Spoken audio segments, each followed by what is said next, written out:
troisième instruction, le 2 décembre 1964. Alors nous avions vu que la solution philosophique au problème du mal était peut-être très rassérénante au point de vue de l'ensemble de l'univers. Elle affirme en effet qu'il ne peut pas y avoir de mal infini.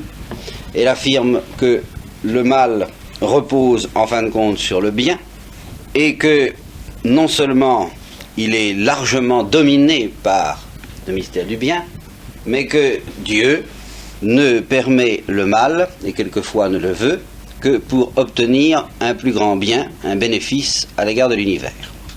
Alors tout ça est très gentil, mais il est certain qu'aux sensibilités modernes, plus ou moins écorchées par un certain nombre d'événements qui méritent en effet de nous secouer les nerfs, ça ne suffit pas. Alors quels sont de ces réflexions philosophiques, quels sont les enseignements qui peuvent nous servir pratiquement, utilement, efficacement dans le tourment et l'anxiété, même, je dirais presque même nerveuse, en tout cas même subjective et affective, que légitimement nous pouvons et devons ressentir en face du problème du mal. Eh bien, un prêtre me disait récemment que, à propos de l'existence de Dieu, nous ne parlions pas du problème du mal directement, nous parlions de l'existence de Dieu, et il me disait qu'il ne voyait pas comment faire communiquer la certitude d'un être bon, d'une providence bonne gouvernant le monde, devant le spectacle d'une espèce de, il n'a pas prononcé le mot de sadisme, mais enfin presque, qui semble s'exercer à plaisir lorsqu'on voit l'accumulation de certaines souffrances. Je ne sais pas si je vous avais fait part d'ailleurs au début de ces cours de la réflexion d'un autre prêtre, un père franciscain très saint homme, qui, interrogé par une dame qui lui disait « Je voudrais vous poser des questions », il lui a répondu « Tout ce que vous voudrez, je vous répondrai tout ce que vous voudrez, mais ne me parlez pas de la souffrance des enfants ». Ce qui voulait dire, il venait d'assister à l'agonie d'un cancéreux, d'un jeune cancéreux, qui était mort effectivement dans des souffrances atroces et longues, et il en avait été tellement bouleversé que, bien entendu, il ne retirait pas sa foi au Christ, loin de là. Il savait dans sa foi et dans son intelligence que le Christ avait souffert autant et plus que ses enfants, mais il y avait quelque chose en lui qui disait « Écoutez, non, ne me parlez pas de ça pour le moment, ça passe pas, ça passe pas ». Eh bien, ce prêtre évoquait pour moi, justement, devant moi, ce genre de réaction. Et il me disait « Je me sens très désarmé lorsqu'il s'agit d'argumenter à partir de l'ordre de l'univers, de la beauté, de l'harmonie de l'univers, pour entraîner la conviction d'une intelligence qui gouverne tout ça. Ce que nous avons vu hier, d'ailleurs, n'est-ce pas? Alors, je lui ai dit, écoutez, il y a quand même une chose qu'on peut dire, qui ne règle pas le problème, absolument pas, qui ne soulage pas définitivement, mais qui préserve déjà du pire. À savoir, faire remarquer, parce que ça nous pouvons le remarquer avec nos nerfs et avec notre cœur également, et pas seulement avec notre intelligence, que le bien aussi existe. Et alors là, il faut tout de même, c'est une frontière là qu'on n'a pas le droit de dépasser, quelle que soit l'horreur, l'anxiété, la révolte peut-être, le désarroi que peut semer en nous le spectacle du mal, nous n'avons jamais le droit d'oublier pour autant que le bien existe. Or, c'est précisément ce que le désespoir qui peut nous guetter tous un jour ou l'autre, veut oublier. Le désespoir ne peut pas tenir en face du fait que le bien existe. Il est obligé de l'oublier. C'est pour ça que le désespoir est un acte par lequel le désespéré raie le bien de la carte des réalités. Au nom de la somme de ténèbres et de souffrances dont il constate le poids dans le genre humain, eh bien, il dit tout n'est que. Voilà. C'est la grande phrase du désespéré. La vie n'est que. tout mène à la mort. Tout se termine par le néant, la décomposition. Vous voyez? Alors, le simple fait, donc, le simple fait de regarder le bien, de le voir, et d'accepter d'y être sensible aussi. Et voilà, c'est ça. Être sensible au mal, frémir devant le mal, être bouleversé par le mal, non seulement tant que vous voudrez, mais c'est d'une certaine mesure un devoir. Et un devoir dont peut-être les optimistes, de tout chrétien ou pas, se dispensent un peu trop aisément, quelquefois. Jusqu'à la limite, évidemment, jusqu'à la limite où ça nous ferait oublier le bien, où ça nous empêcherait d'être sensibles également, et plus encore, malgré tout, au bien. Plus encore, je vais vous dire pourquoi tout de suite. Je vais dire pourquoi nous devons être, en fin de compte, nous avons le devoir de cultiver dans notre cœur et dans nos nerfs et dans notre imagination une sensibilité plus grande et plus forte encore, et un bouleversement plus grand et plus fort encore en face du spectacle du bien qu'en face du spectacle du mal. Nous avons ce devoir, non pas seulement parce que c'est hygiénique, ça, je ne vous donnerai pas de solution de ce genre, mais parce que c'est la vérité. Et j'essaierai de vous expliquer pourquoi c'est la vérité. Mais déjà, sans aller jusqu'à doser l'importance respective que dans notre sensibilité. Pour le moment, il ne s'agit pas d'un accord dans l'intelligence. Le problème reste entier. Le déchirement, le scandale, le point d'interrogation que doit poser en nous la confrontation entre le mystère du bien et le mystère du mal reste entier. Ce que je veux dire, c'est que pour que ce mystère se pose d'une manière saine, d'une manière normale et d'une manière profonde, il faut des êtres, des intelligences et des cœurs qui deviennent très sensibles au bien et aussi très sensibles au mal. Les deux sont nécessaires. Si vous êtes trop indifférent dans votre peau, hein, si bon, ça va bien comme ça, eh bien vous ne serez pas en présence du mystère du mal. Vous ne serez pas en présence de la question qu'il pose. Et si vous n'êtes pas en présence de la question qu'il pose, vous n'aurez jamais la réponse. Vous n'aurez jamais la réponse au niveau de profondeur où Dieu désire nous la donner, qui est extraordinaire. Je vous le dis tout de suite, à vous, chrétiens, puisque ici nous parlons entre chrétiens. C'est ça de théologie. C'est une réponse extraordinaire, mais si vous n'acceptez pas d'être un peu déchiré par le mystère du mal, nous y sommes tous invités par le livre de Job dans la Bible, vous n'aurez que des miettes très superficielles et très insuffisantes de la réponse. Et Dieu pourra tout de même vous en demander compte dans la mesure où vous rencontrerez des hommes sur votre route qui, eux, auront besoin de toute la réponse. Et pas seulement de petites miettes superficielles. Et auxquelles, si vous n'avez pas su vous laisser un peu labourer par cette question, vous ne pourrez pas apporter une profondeur suffisante dans la réponse. Et s'appliquerait ainsi, pour vous, cette parole assez redoutable, j'ai eu faim, et vous ne m'avez pas donné à manger. Parce que vous vous contentiez d'une nourriture dont moi, homme plus tourmenté, plus pécheur que vous peut-être, je ne pouvais pas me contenter. Donc pendant un certain temps, et avant de commencer à vous parler de cela, je voudrais, mais naturellement c'est pas possible, et je suppose, j'espère que c'est un peu fait, projeter un certain nombre de films, faire un certain nombre de lectures, qui vous mettent d'une manière un peu traumatisante. Pas trop, n'est-ce pas? Quand même. Pas trop, parce que justement, un peu traumatisante en face du mystère du mal. Et du scandale que ça peut provoquer. Être mis en face de la révolte de certains, nous n'en manquons pas, Hein? Jacques Prévert, qui, dans tous ses blasphèmes, au moins a le mérite de souffrir, voyez-vous, c'est quelqu'un qui souffre vraiment de ce qui ne va pas. J'en dirais pas autant de tous les blasphémateurs, il y a des blasphémateurs très confortables. Celui-là, non. Les héros de Dostoïevski, bien entendu. Etc. Bon, je suppose que c'est fait. Vous êtes devenu très sensible au problème du mal. Vous n'oubliez pas les camps de concentration. Ça suffirait, presque, pour être préservé de toute indifférence à ce sujet, si on faisait l'effort d'y penser. Hein.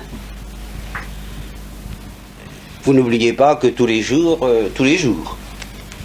dans le monde, à des milliers d'exemplaires, il y a des enfants martyrs.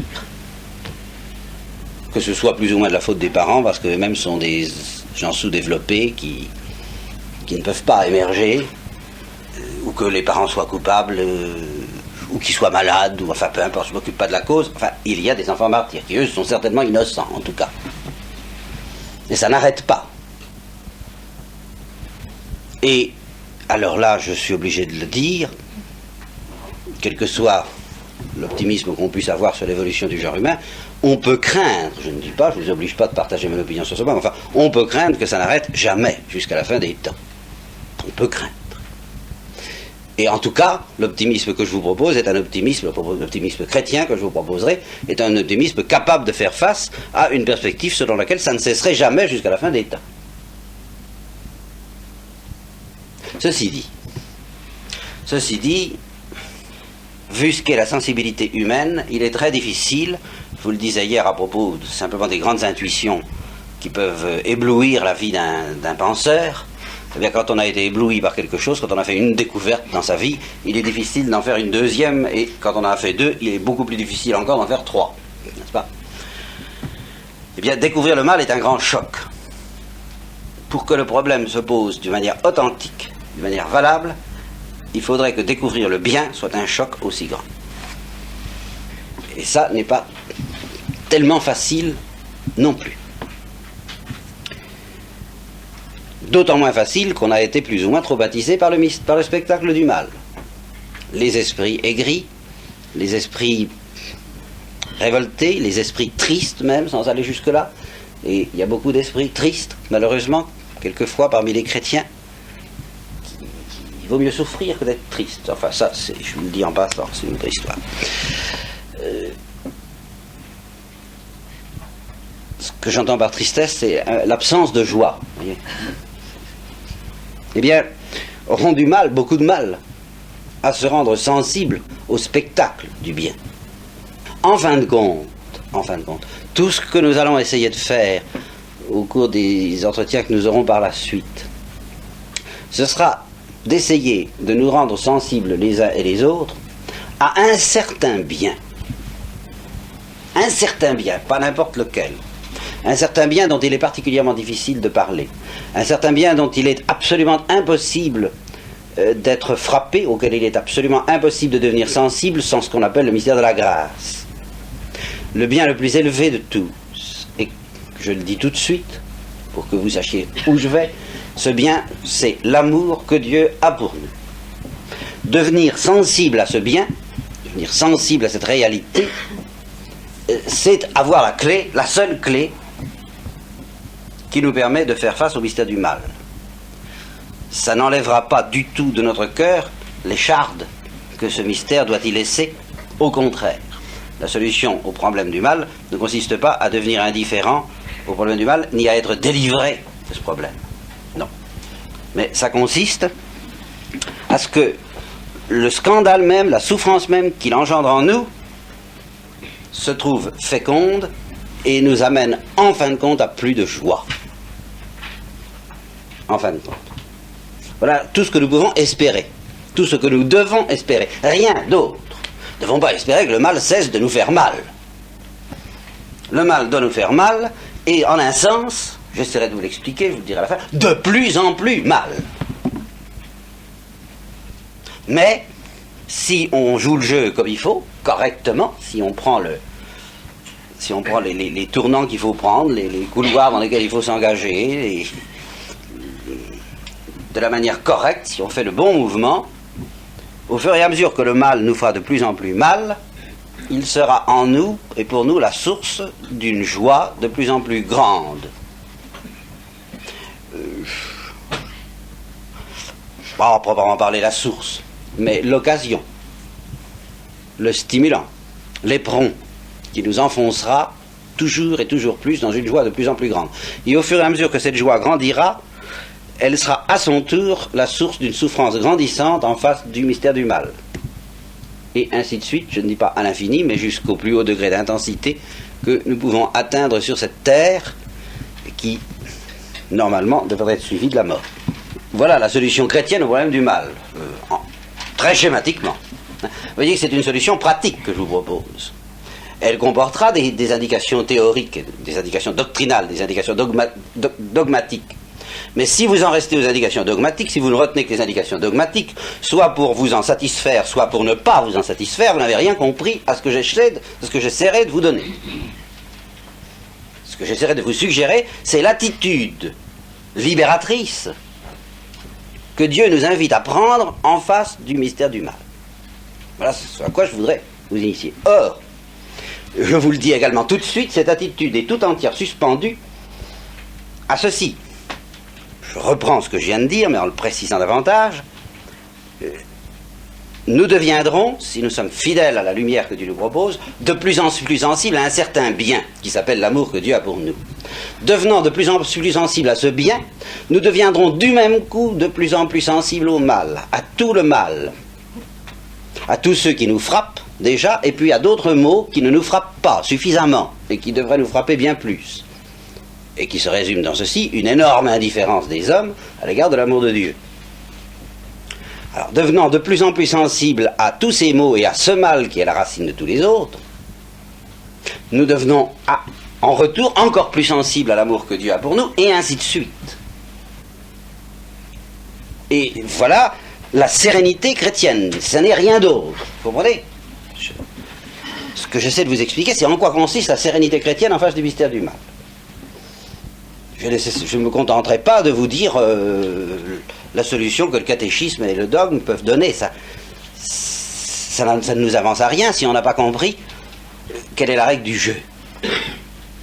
Le jeu auquel Dieu nous invite, par le spectacle même du mal. Bon. Alors pour ça, il faudra que nous parlions de cet amour que Dieu a pour nous, et ça n'est pas facile. Je vous prie de le croire. Parce que c'est quelque chose de beaucoup plus, à la fois de beaucoup plus métaphysique et de beaucoup plus charnel, que nous nous y attendons les uns et les autres. Et je maintiens les deux. À la fois de beaucoup plus métaphysique et de beaucoup plus charnel. Mais en attendant, vous voyez, alors là, je viens en 10 minutes, n'est-ce pas, de brûler tous mes vaisseaux et de vous expliquer où nous irons par la suite. Mais en attendant de devenir sensible à ce bien suréminent qui dépasse tous les autres et qui englobe tous les autres, qui s'appelle l'amour que Dieu a pour nous, il ne serait pas mauvais d'essayer de se rendre sensible au bien en général. Mettez même au pluriel, au bien, à tous les biens qui nous sont offerts. Et même si beaucoup de maux semblent nous accabler, il nous reste plus de bien que nous ne le pensons. C'est un sage païen, esclave, plus ou moins maltraité, je crois que c'est Ésope, un stoïcien, qui disait, quand même c'est extraordinaire, Dieu, ou les dieux, je ne sais pas trop quelle idée il avait de Dieu, a fait la lumière, il a fait les yeux, et il a fait cette harmonie entre la lumière et mes yeux. Comme c'est admirable. Comme je dois le remercier. Ou les remercier, s'il s'agissait des dieux dans son esprit. Vous voyez, devenir sensible à ces choses-là, ça n'est pas facile. En fait, ça suppose une éducation très puissante venant du Saint-Esprit. Ça, je vous l'expliquerai, il y a dans notre cœur des tas de choses qui nous rendent très difficile la prise de conscience du mystère du bien. Et ces tas de choses, ça a un nom, on peut les grouper, les envelopper, les emballer, faire un nœud, puis mettre dessus, péché. Le péché, mon père, je n'ai pas fait maigre vendredi ou des choses comme ça, quoi, cette espèce de collection bizarre qu'on propose souvent au confessionnal. Nous essaierons de voir ce que c'est aussi. Et nous découvrirons que c'est quelque chose de bien plus métaphysique également que ça n'en a l'air. Et par conséquent de bien plus terrible. Mais qu'il ne s'agit justement pas. Ce qui est terrible, ce ne sont pas d'abord et avant tout les péchés auxquels nous sommes attentifs. Ce sont ceux auxquels nous ne sommes pas attentifs. Et en un sens, le plus terrible des péchés, c'est l'indifférence à l'amour de Dieu. Si cette indifférence devient volontaire, et ça peut arriver, et c'est arrivé, et Satan n'a jamais commis d'autre péché que celui-là, en fin de compte, se rendre volontairement, librement indifférent à l'amour de Dieu, alors c'est un péché mortel, irrémissible contre le Saint-Esprit, c'est les ténèbres, c'est la fin de tout. Alors vous voyez que l'indifférence à l'amour de Dieu, c'est pas une petite plaisanterie. Quand c'est involontaire, c'est un état de péché lamentable qui est le nôtre à tous. Indifférence et inconscience, enfin, c'est quand même pas... Il y a peut-être on peut espérer en sortir. Justement, tout l'effort de Dieu, c'est d'essayer de nous réveiller de notre indifférence et de notre inconscience à ce sujet. Eh bien, un des fruits les plus navrants du péché, c'est de nous rendre très difficile, presque impossible, à la limite, d'apprécier les biens qui nous sont offerts. Et je dis les biens naturels, les lys des champs et les oiseaux du ciel, la musique, les amitiés, le visage humain qui de tous les biens visibles est le plus grand, le plus beau. Et vous allez me dire, mais il est quelquefois défiguré par l'horreur. Je vais y venir justement. Je vais y venir. Nous arrivons, en effet, nous réussissons dans notre sensibilité de pécheur, et à cause de notre sensibilité de pécheur, à un tour de force assez curieux. Et je vais essayer de vous expliquer ce tour de force. Sur quoi repose la laideur d'un visage humain? Sur la beauté du visage humain. Quand même pas très difficile à comprendre, ça. Une pierre n'est pas laide, parce qu'une pierre n'est pas belle, de cette beauté qui est le propre du visage humain. Et non seulement la laideur repose sur la beauté, en ce sens qu'elle est, comme je vous l'avais dit dans les premiers cours, l'absence d'une beauté qui devrait être là, puisque le visage humain l'appelle. Ça, c'est encore de la théorie, hein, c'est encore intellectuel, mais je vais plus loin. L'horreur que provoque en nous la laideur, mais n'est que l'envers de la joie que provoque en nous la beauté du visage humain. Si nous ne frémissions pas de joie en face du visage humain, nous ne frémirions pas d'horreur en face d'un visage défiguré. Alors nous réussissons ce tour de force, qui est bien le fruit du péché, de ne garder de notre amour du visage humain que tout juste ce qui est nécessaire pour être horrifié par sa laideur. Voyez-vous ? Par conséquent, le pèlerinage, on parle de pèlerinage aux sources, eh bien, je vous inviterai à un certain pèlerinage aux sources. Le pèlerinage aux sources de l'horreur que provoque en nous le mal. Si vous faites le pèlerinage aux sources de cette horreur, dans quelque domaine que ce soit, vous y découvrirez le frémissement de joie en face du bien. Parmi les horreurs les plus manifestes, les plus bouleversantes des camps de concentration, il y a ces événements où, par exemple, un bébé de quelques mois arraché du bras de sa mère et avec lequel les bourreaux ont joué au football, n'est-ce pas? Pied. Voilà une belle horreur, n'est-ce pas? Mais réfléchissez un peu. Toute cette horreur repose sur cette espèce d'extase dans que nous avons tous lorsque nous pensons aux relations d'un enfant avec sa mère. Seulement, ça, nous l'oublions. Alors ça, c'est ça qui n'est pas bien, je dirais. Oui. Ça, nous l'oublions. Que si c'était pas si beau, la relation d'un enfant avec sa mère, le crime de ces bourreaux ne serait pas si horrible. Il serait naturellement pas fameux, mais en fait, ce serait moins horrible. Ça nous paraît d'autant plus horrible que les relations, que l'amour, que c'est horrible d'arracher un enfant à sa mère, parce que l'amour d'une mère pour son enfant est quelque chose de très beau. Et si vous cessez de frémir en face de la beauté de cet amour d'une mère pour son enfant, au nom de quoi vous vous autorisez à frémir devant l'horreur d'un enfant qu'on s'arrache à sa mère? Là, c'est pas de jeu. Voilà ce que je dirais. C'est pas de jeu. Il y a là notre sensibilité triche avec la situation.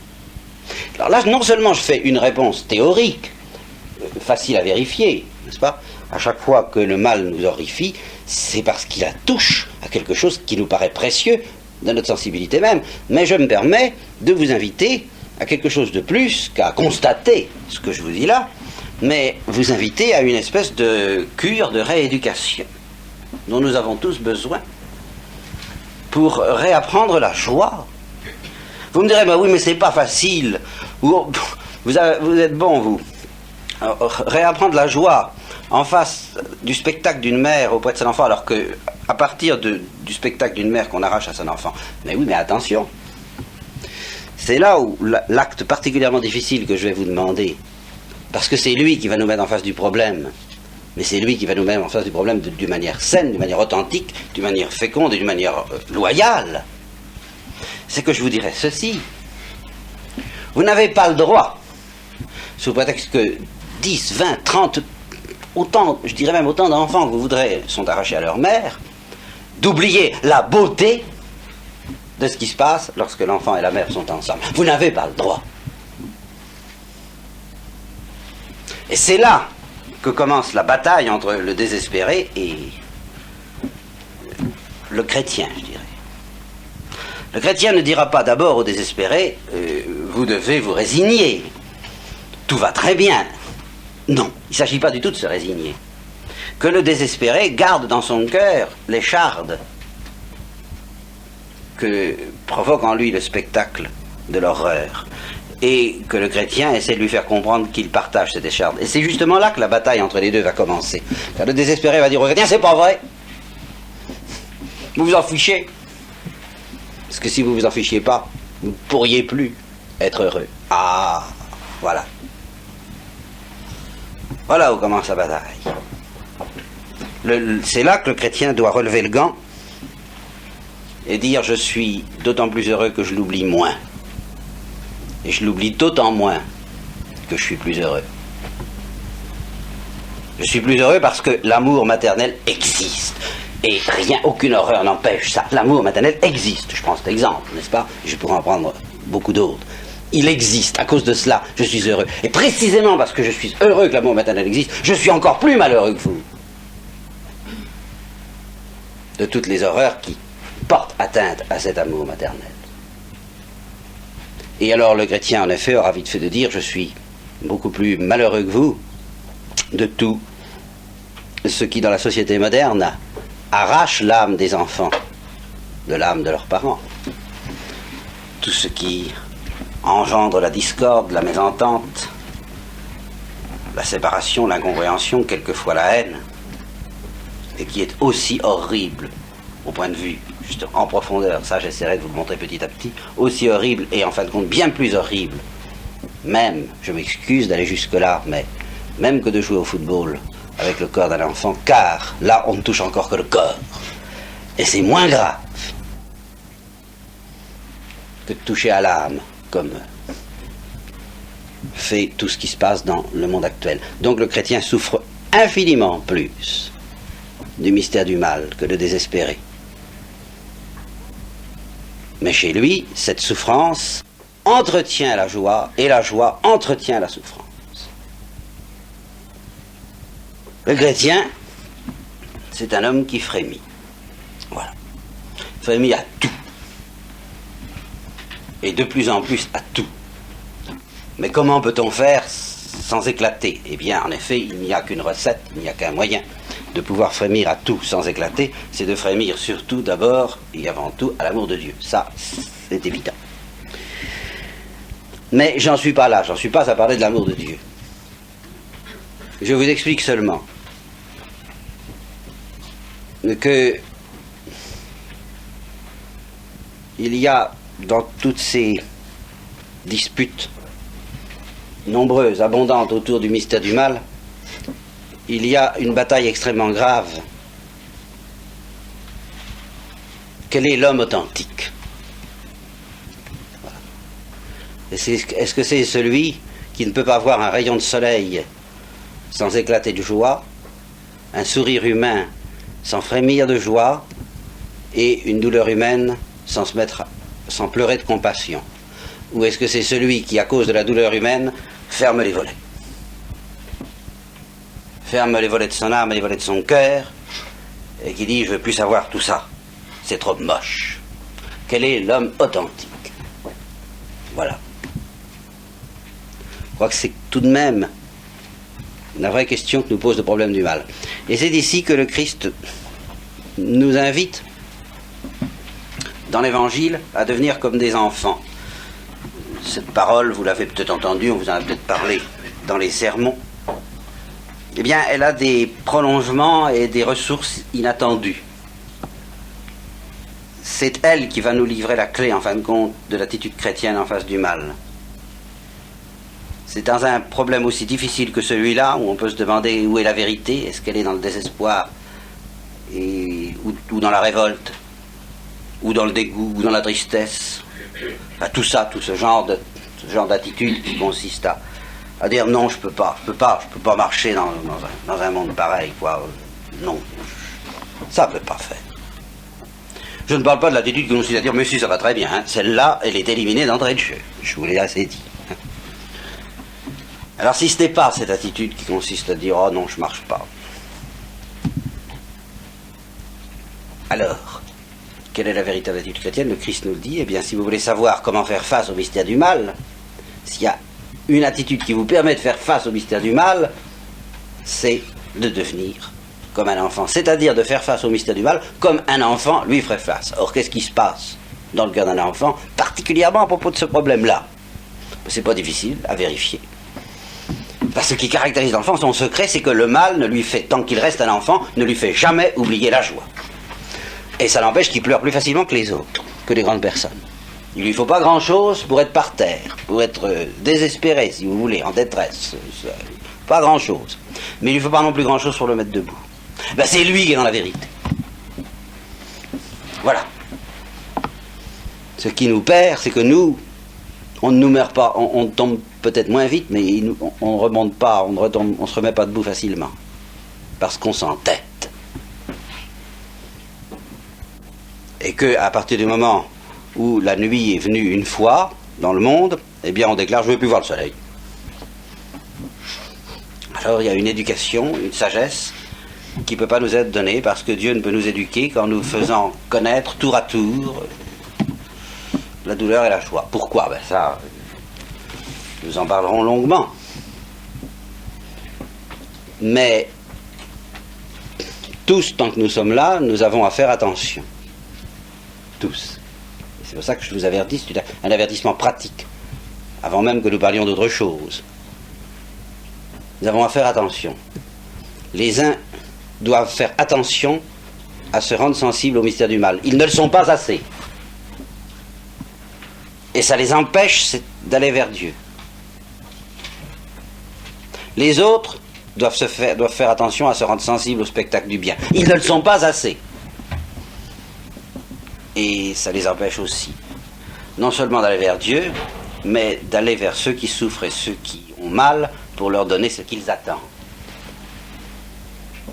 Car c'est encore une caractéristique de quelqu'un qui a vraiment mal, qui ne crache pas sur le secours qui lui est donné. En général. Donc sur le bien. Le bien existe.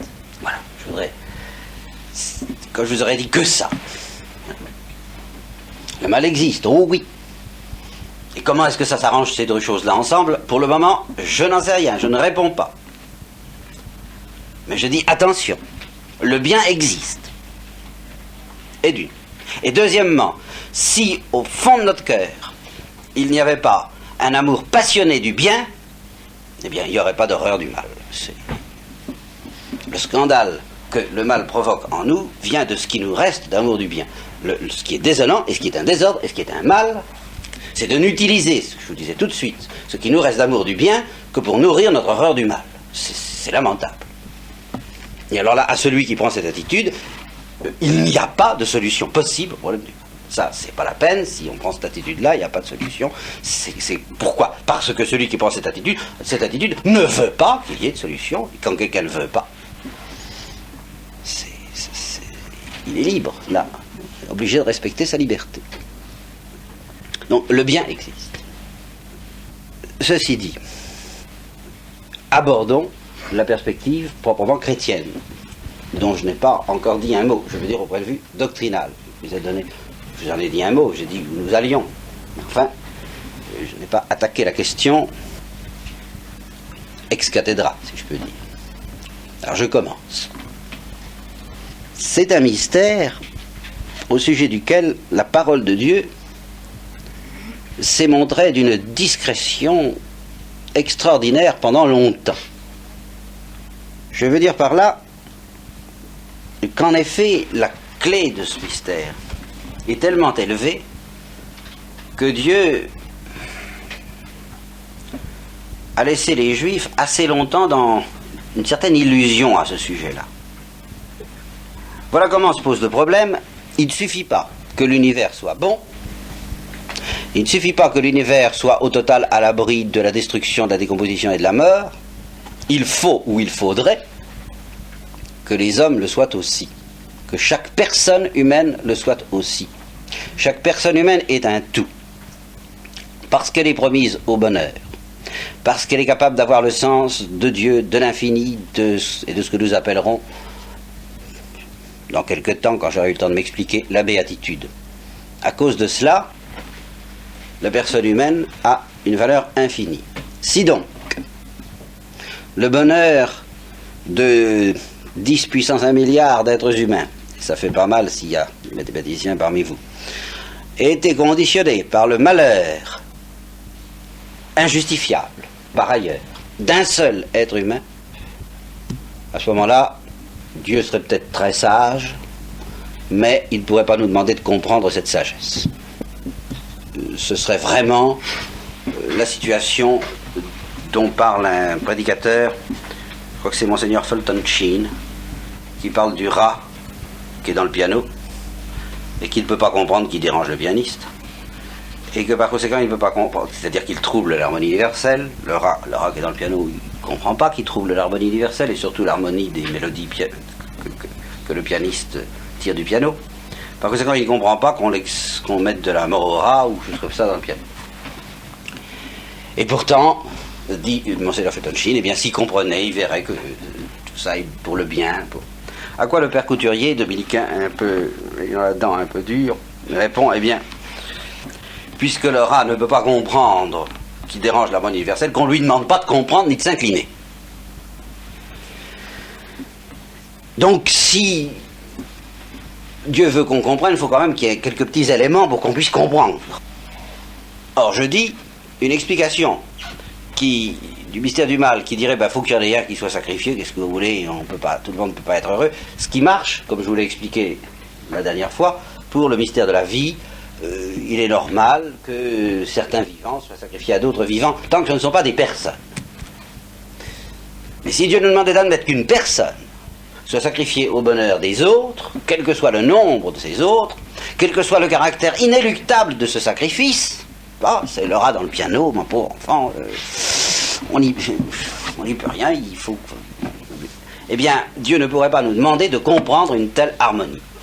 Et ce serait, à la limite, l'attitude d'Ivan Karamazov, disant, c'est très bien, quand je verrai, je dirai Amen, Hosanna, comme tout le monde, pour le moment je vois pas, alors je rends mon billet. J'en profite pendant que j'ai encore le temps, pour dire à Dieu que je lui rends respectueusement mon billet. Je ne peux pas marcher un truc pareil. Bon, eh bien, nous ne pourrions pas marcher. Ça ne s'appellerait pas juger Dieu. On peut toujours faire appel à la transcendance de Dieu pour dire c'est très bien parce que c'est Dieu qui le fait. Oui, mais alors, je vous dis qu'on ne nous demande pas de comprendre. Bien. En conséquence, devant le spectacle de la souffrance et de la mort qui s'abat sur des personnes humaines, il faut bien que Dieu nous offre une autre explication, s'il veut qu'on comprenne. Il faut bien qu'il nous offre une autre explication que celle de l'harmonie universelle. Voilà. Celle de la perfection de l'univers et du monde. Quelle est cette explication?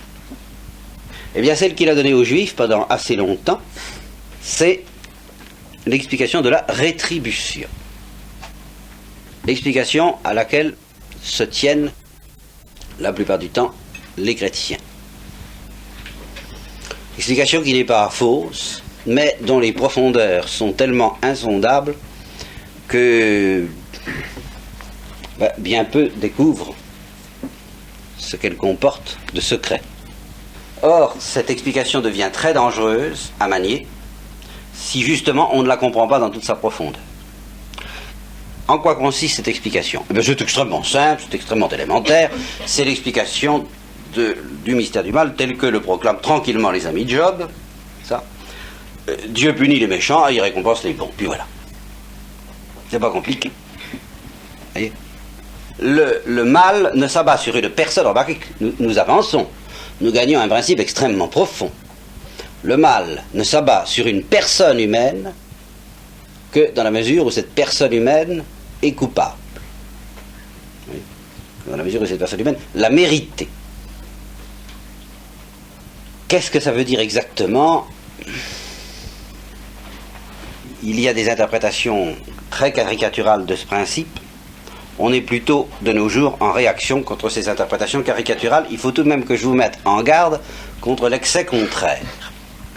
L'excès contraire que vous trouvez dans la philosophie hindoue consiste à vous dire ceci: la punition, le châtiment de nos fautes n'est rien d'autre que le déroulement de leurs conséquences.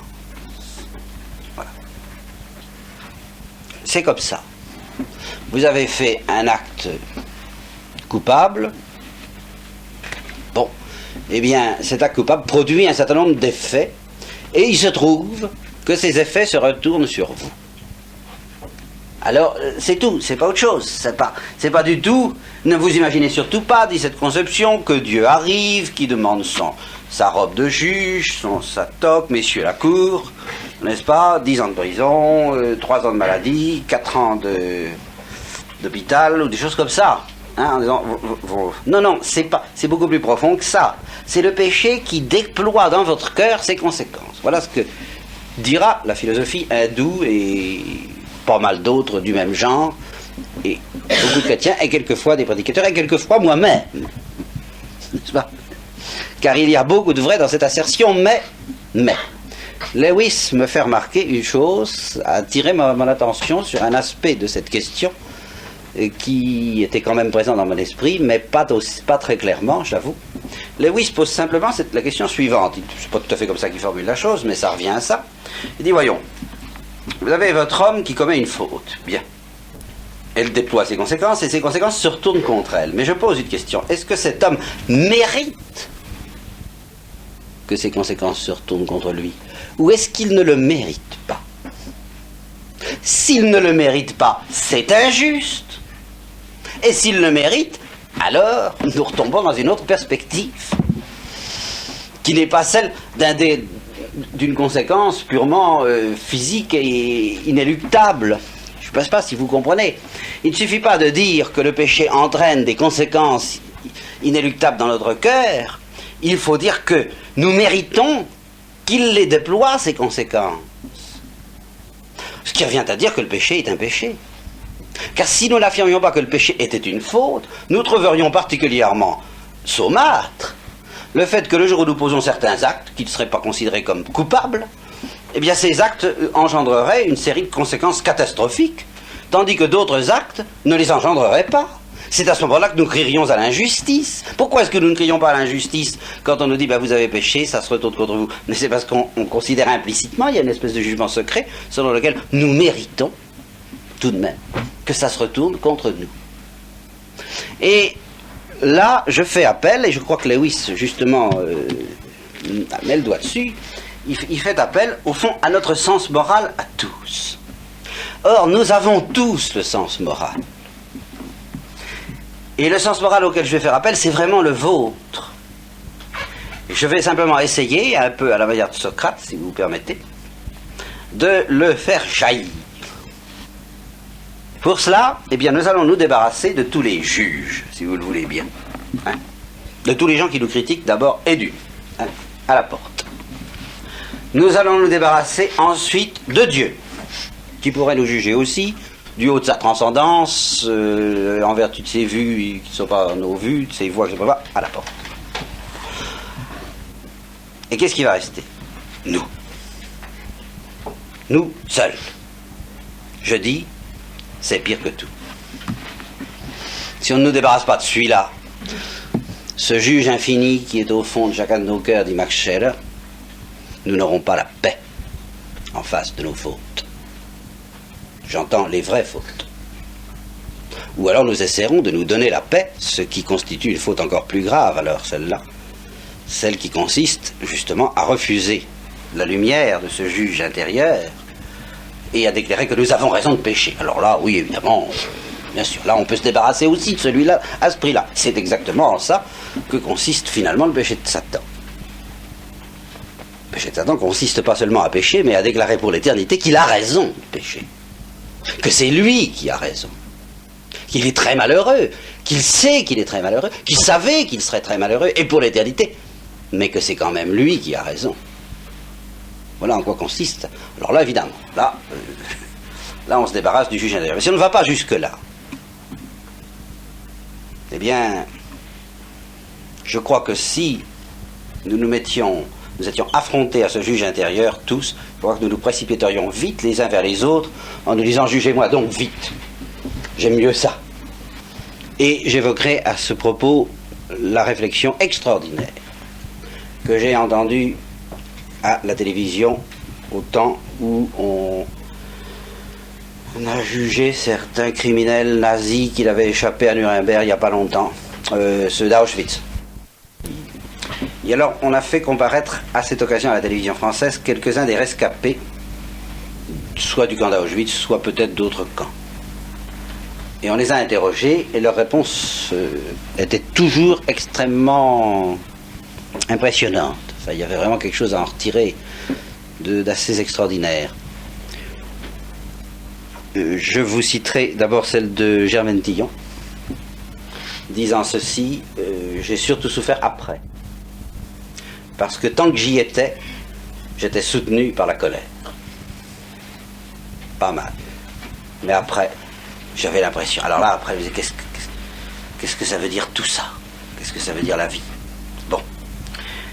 La deuxième réflexion, c'est celle d'un brave cafetier, disant, c'était extraordinaire, les gens se révélaient.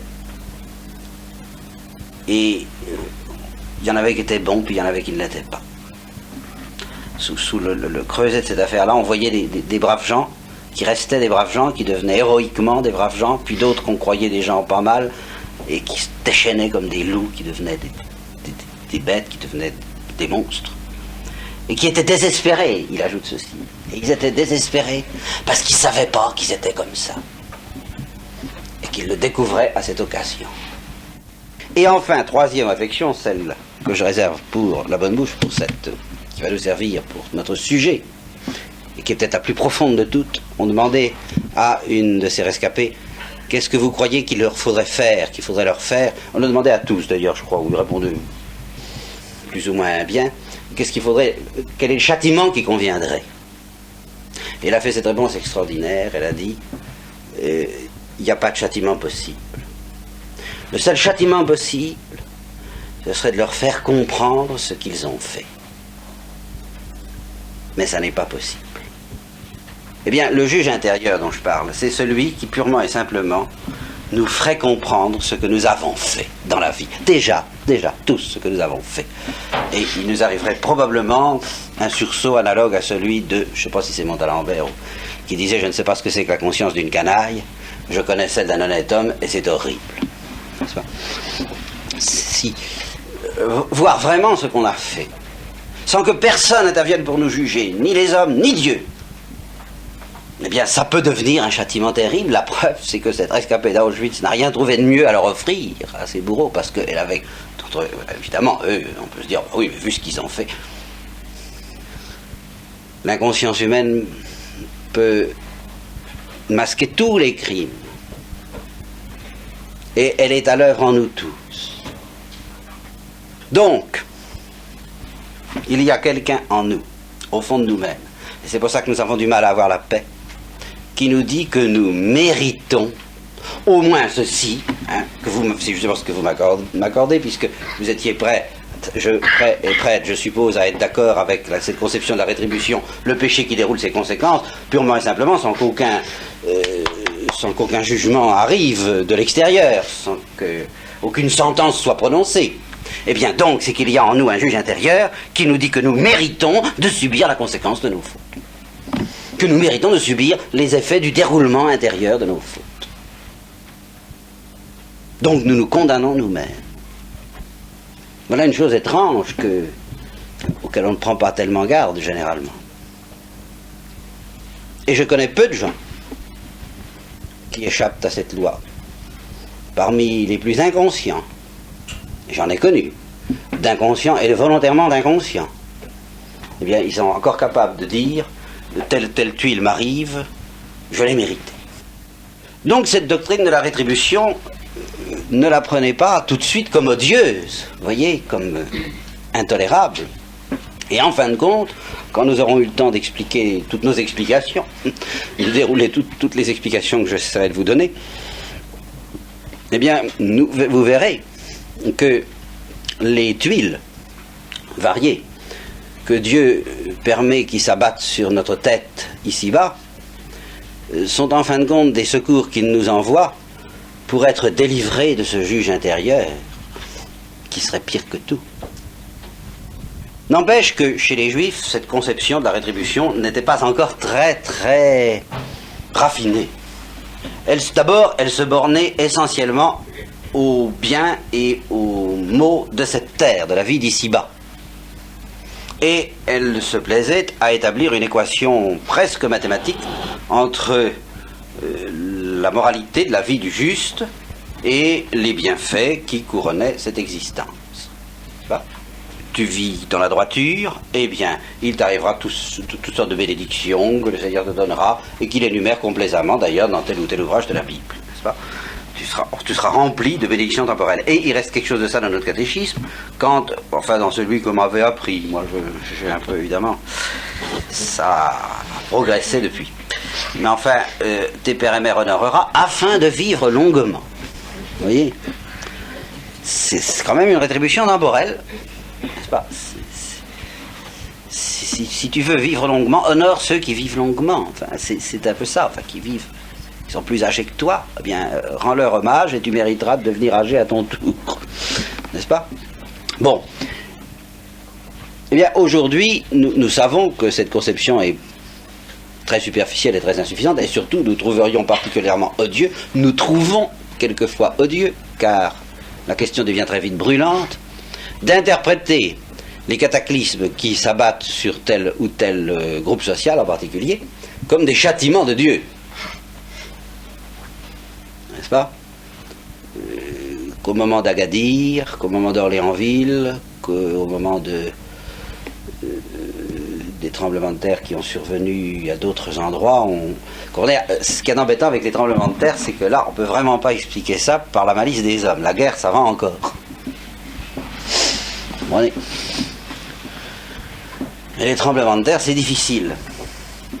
Alors, là, on est un peu gêné, et il y a des prédicateurs qui n'hésitent pas à franchir le pas, et à dire, eh bien, Dieu est en colère, vous ne vous convertissez pas, le monde ne se convertit pas.